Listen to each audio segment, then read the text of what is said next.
now with the implementation of AI, I think that's one thing that is really, really shifting everything, and it may shift everything right back to the trades. And so the trades are becoming more and more important. And I think this is for people that aren't in the industry. This is something very important to hear: is that there's more and more opportunity, and it's only growing in the trades. And so it's more of a matter of it's the opposite. If you go to a trade school, you you're not going to have a hard time finding a job when you get out. You may have a job during, or even even before, just knowing that you're a future tradesman. So there's a lot of opportunity there, and I think that's just great to see. And if you're looking for a job today, and you don't mind getting your hands dirty, and learning some of these trades, or if you do know the trades, there's a lot of jobs out there, in exactly what we're talking about. So, especially in the construction industry, and that's why I was excited to have this episode, because there is so much opportunity out there. It's not even funny.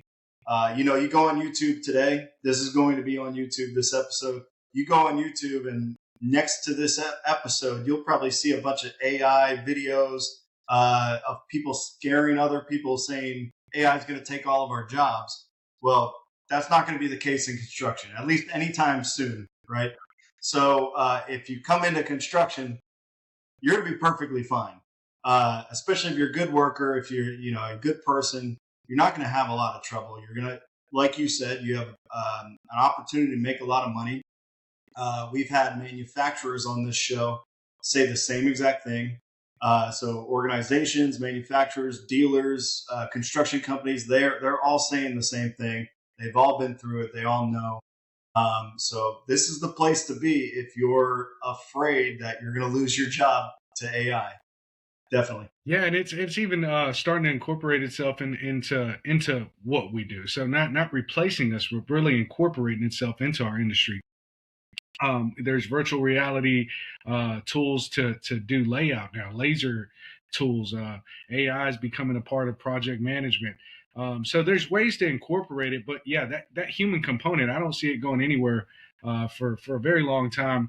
And I think if anything, the technology is just going to help enhance what we already do, and to be able to do it at a higher level and maybe a more efficient level.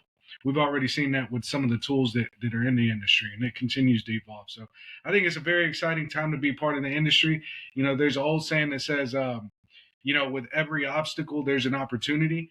And that's kind of been our approach to the skilled labor shortage. While it was a big challenge, there was a major opportunity in that challenge.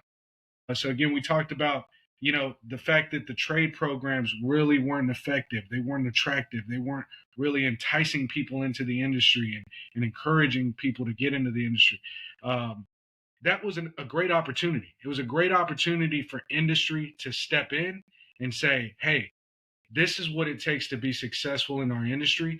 These are credentials you can earn right now in high school and come out of high school with value. So our organization actually does a great job of that with our industry certification program, where we go into local high schools, we bring in local industry, and we say, hey, your program's doing great here, but here's some areas where you need to improve in order to meet the needs of your local industry.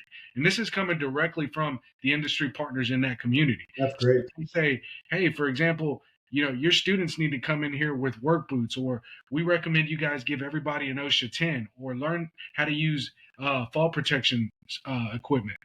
You can give those students those certifications right now. They're industry recognized credentials. They raise the value of that individual once they enter the workforce. But more importantly, they're also preparing these students for real life opportunities, and again, increasing their values. I probably hired in my career while I was with industry probably well over 150 to 200 folks that came out of what we call the K-12 pipeline, or the adult apprenticeship from Construction Ready.